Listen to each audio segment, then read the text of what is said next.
Most days, Elizabeth Zurlo felt that her life had somehow swallowed her up. She no longer knew who she was inside.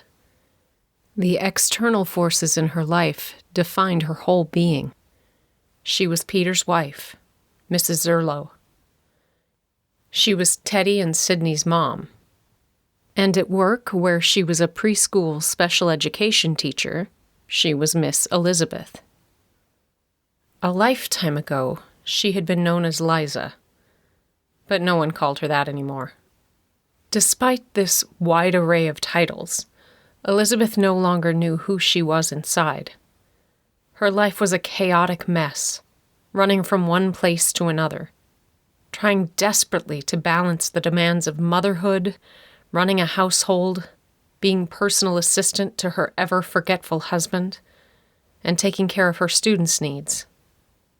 There were simply not enough hours in the day to do all this and care for herself as well.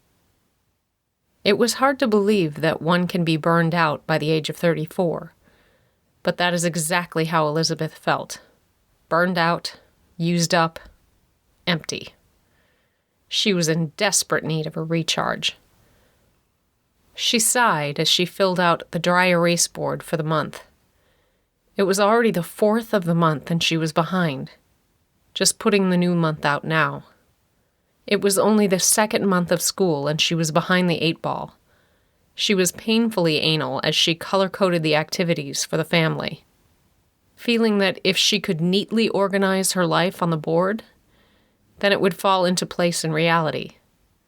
Black for her, red for Peter, blue for Teddy, and purple for Sydney. A little orange pumpkin on Halloween. Slowly, square after square became filled in, until there were only about 5 empty during the entire month. Dance lessons, piano lessons, baseball, PTA meetings, dentist appointments, work meetings, birthday parties, school projects, no school next Monday. This was Elizabeth's life, month after month.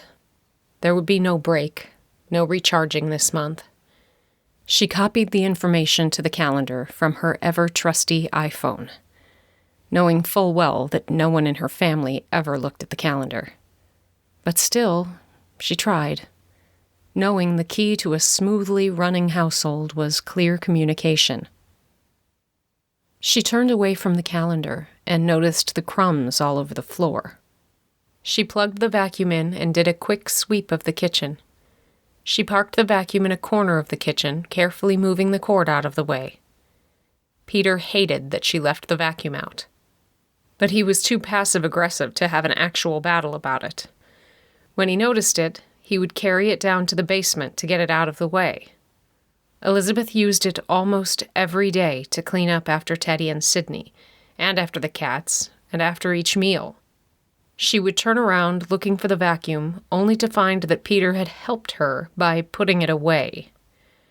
Predictably, she would then lose it and start yelling at him. Anyway, Elizabeth had no desire to repeat this fight yet again, but did not want to carry the vacuum up and down the stairs either. It was another thing that made Elizabeth tired.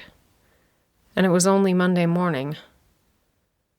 Elizabeth yelled up the stairs to the kids, and they came barreling down, pushing and shoving, each one wanting to be first. "Stop, guys," she warned. "Mom, he pushed me," Sydney whined. "Did not, you cut me off," Teddy replied, shoving his sister. A few more jabs were thrown while the pair descended the stairs. "Enough, both of you," Elizabeth yelled. "Someone is going to get hurt." The shoving continued. "Sit down now." Elizabeth started slamming cabinets and dishes. She saw Peter coming down the stairs and couldn't miss the dirty look he gave her. He hated her yelling, but he never looked at why she was yelling, only that she was. She turned her back, took a deep breath, rearranged her face to something more resembling calmness, and turned back to face her children.